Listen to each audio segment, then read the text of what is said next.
మన prime minister Narendra Modi ప్రతి రోజు తింటారంట దీన్ని. నాసా వాళ్ళు ఆస్ట్రోనాట్స్ కి బెస్ట్ సప్లిమెంట్ గా పంపిస్తున్నారు దీన్ని. క్యారెట్స్ కంటే 10 రెట్లు ఎక్కువ విటమిన్ ఏ ఉంటుంది. అరటి పండ్ల కంటే 15 రెట్లు ఎక్కువ మెగ్నీషియం ఉంటుంది. పాలలో ఉండేదానికంటే 17 రెట్లు ఎక్కువగా కాల్షియం ఉంటుంది. ఏందో ఇది తెలుసా? నేనేం సీక్రెట్ చెప్పట్లేదు. వీడియో షేర్ చేయండి, మీరు ఫాలో కాండి ఛానల్. మునగాకు, దీనికి మించిన అద్భుతం ఇంకోటి లేదు. దీంట్లో యాంటీ ఆక్సిడెంట్స్ ఉంటాయి. ఆర్థరైటిస్ తగ్గిస్తుంది, డయాబెటిస్ కంట్రోల్ చేస్తుంది, కొలెస్ట్రాల్ ని కంట్రోల్లో ఉంచుతుంది. మన కాఫీ టీలో ఉండే కెఫిన్ కంటే ఎక్కువ ఎనర్జీ ఇస్తుంది. లివర్ ని డీటాక్స్ చేస్తుంది.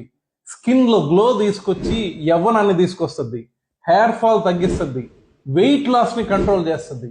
ఇన్ని ఉన్నాయి మునగాకులో. సో మునగాకు ప్రతిరోజు మీ ఫుడ్ లో ఇంక్లూడ్ చేసుకోండి. ఎలా ఇంక్లూడ్ చేసుకోవాలంటే, మునగాకు పొడి చేసి పెట్టుకోండి, చపాతి పిండిలో కలుపుకోండి, షేక్స్ లో కలుపుకోండి, సాంబార్లో కలుపుకోండి. ఎట్టయినా సరే పొడి చేసుకుని తింటారు, తాలింపు చేసుకుని తింటారు, ఏం చేస్తారు నాకు తెలీదు. ప్రతిరోజు మాత్రం మునగాకు తినండి.